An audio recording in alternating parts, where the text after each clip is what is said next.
With the shop front, for us, it was critical right from the outset for us to deliver on the design that we envisaged, that we went through the process and selected the right third party to ensure that it translated to our vision.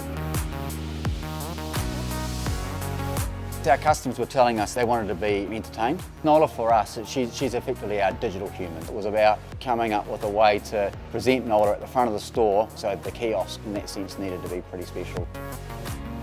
One of the first things that we'd settled on, the store would be digitally ticketed. We wanted to go beyond just putting a digital ticket on the fixture. It was integrated by design into the fixture. The digital screens were all about replacing posters, so carefully placed screens around the store that customers engage with. That means that we do not have to hang posters in the ceiling space. The screens have literally taken over that. A big part of this project was about working not only with 360 to deliver up on concepts, but also our key suppliers. That becomes a real collaborative piece. We don't just deal with 360, we don't just deal with Samsung or fisher&Paykell. We actually all have to work together. I think the kitchens are a classic example of really nailing the end brief. This was one of our most complex projects that we've ever been involved in, both from a design perspective, but also just, I guess, the complexities of the build. This project for all of us is one in a lifetime project.